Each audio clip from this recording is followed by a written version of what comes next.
বদলাও নিজেকে, কারণ এবার সময় চলে এসেছে নিজেকে বদলানোর। নিজেকে এতটাই বদলাও দুনিয়া যেন আশ্চর্য হয়ে বলে, এ কি সত্যি ওই ছেলেটা। নিজেকে এতটা বদলানোর জন্য প্রথমে একটা ডেট ফিক্স করো নিজের ক্ষমতা মতো। সেটা আজ থেকে 2 বছর, 5 বছর, 6 মাস, 2 মাস, যে কোনো সময় হতে পারে।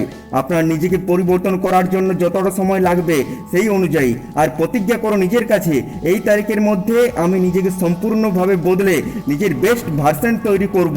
আর এই সময়টিতে আপনি নিজের ছোট থেকে ছোট, বড় থেকে বড় প্রতিটি জিনিসে ইমপ্রুভ করা শুরু করে দিন। যখনই আপনি ছোট থেকে বড় প্রতিটি জিনিসে ইমপ্রুভ করবেন, তখন আপনার ওভারঅল পার্সোনালিটিতে যে পরিবর্তন আসবে, মাইন্ডসেটে যে পরিবর্তন আসবে, তখন নিজেই নিজেকে চিনতে পারবে না। তখন নিজেই ভাববে আমি আগে কেমন ছিলাম। দুনিয়ার নজরে আপনার যেমন ইমেজ হয়ে থাক, এবার সময় চলে এসেছে ওই ইমেজকে বদলানোর। লোক হয়তো ভাবে এ তো সবসময় হ্যাঁ বলে দেয়, যখনই ডাকবো তখনই চলে আসবে, যেখানে বলবো সেখানেই যাবে। লোকের এরকম ভাবার কারণ আপনি তাদের সামনে এরকম ইমেজ তৈরি করে রেখেছেন। সেটা আপনার ভুল ছিল, কিন্তু এখন সময় চলে এসেছে নিজের ভুল শুধরানোর আর নিজের ইমেজ পরিবর্তন করার। এবার নিজের ব্যাপারে ভাবা শুরু করে দাও, লোকের ব্যাপারে ভুলে যাও। নিজের কেরিয়ার ঠিক করো, নিজের কেরিয়ারকে নিয়ে সিরিয়াস হয়ে যাও, অনেক পরিশ্রম করো আর নিজেকে এত ইমপ্রুভ করো, এত ইমপ্রুভ করো যার কোনো লিমিট নেই। বদলে ফেলো নিজেকে সম্পূর্ণভাবে। দুনিয়া তো খুব তাড়াতাড়ি আশ্চর্য হয়ে যাবে, কিন্তু আপনি ততক্ষণ পর্যন্ত ইমপ্রুভ করতে থাকুন যতক্ষণ না আপনি নিজে আশ্চর্য হয়ে যান। পরিশ্রম আর ধৈর্য যখন এই দুটো জিনিস মিলিত হয়, তখন এমন এমন কাজ হয়ে যায় যা অনেকের অসম্ভব বলে মনে হয়। এই জীবনকে পরিবর্তন করার বিষয়ে কালাম স্যার বলেছেন, আপনি আপনার ভবিষ্যৎ পরিবর্তন করতে পারবেন না, কিন্তু আপনি আপনার অভ্যাস পরিবর্তন করতে পারবেন। আর আপনার অভ্যাস আপনার ভবিষ্যৎ পরিবর্তন করে দেবে। তাই নিজের সব বাজে অভ্যাস পরিবর্তন করে ফেলো। নিজের লক্ষ্য ছাড়া অন্য কোনো বিষয়ে মনোনিবেশ করো না। কেউ ডাকলে বলে দাও আমি যেতে পারবো না, আমার সময় হবে না, না কথাটা বলতে শিখো। প্রয়োজনে মিথ্যে কথা বলে দাও, কেননা এই মিথ্যে থেকেই আপনার জীবন পরিবর্তন হবে।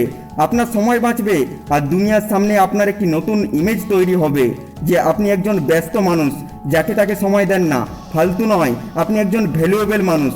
আর যখন সবাই জেনে যাবে আপনি নিজের লক্ষ্যকে নিয়ে অনেক সিরিয়াস, নিজের কাজে অনেক ব্যস্ত থাকেন, এই সময় লোক অটোমেটিকলি আপনাকে ব্যস্ত মানুষ মেনে নেবে।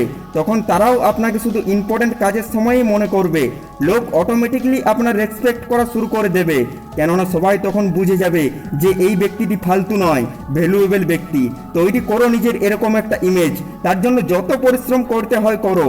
বন্দি করে নাও নিজেকে কিছু সময়ের জন্য, নিজের জন্য কড়া নিয়ম শৃঙ্খলা চালু করে দাও। এই সময় শুধু এটা করব তো এটাই করব, কোনো রকম ফালতু সময় নষ্ট করবে না। কোনো প্রয়োজন নেই এখন কারোর সাথে দেখা করার বা আড্ডা দেওয়ার। সবার সাথে দেখা করবে, কিন্তু ওই নির্ধারিত তারিখের পর। আর তখন দেখবে সবার রিয়াকশন কেমন হয়। ওই সময়ের জন্য এখন নিজেকে তৈরি করো। মনে রেখো, সূর্যের মতো আলো ছড়ানোর জন্য সূর্যের মতোই জ্বলতে হবে। যে সময়টা আপনি ঠিক করেছেন নিজেকে বদলানোর জন্য, 2 মাস, 6 মাস, 1 বছর, 2 বছর, যতটাই সময় হোক, আপনি একটা জিনিস ভেবে রাখবেন, এই সময়টা আপনার জীবনের কঠিন সময় হবে। আর এই সময়টাই আপনার জীবন পরিবর্তন হবে। নিজের লক্ষ্যতে পৌঁছানোর জন্য আপনার যা কিছু করার প্রয়োজন তা সব করা শুরু করে দিন। আর আজ এই মুহূর্তেই কমেন্টে গিয়ে নিজের ফিক্স করা তারিখ লিখে ফেলুন। আর ওই সময়ের পরে নিজেই এসে নিজের কমেন্টে রিপ্লাই দেবেন আপনি নিজেকে কতটা পরিবর্তন করতে পেরেছেন আর নিজের কোন কোন টার্গেটকে অ্যাচিভ করতে পেরেছেন। অন্তত একজনও যদি নিজের লক্ষ্যকে অ্যাচিভ করতে পারে, তাহলে আমার এই ভিডিওটি সার্থক হবে। আপনি যদি চ্যানেলে নতুন হয়ে থাকেন, তাহলে চ্যানেলটিকে সাবস্ক্রাইব করে দেবেন।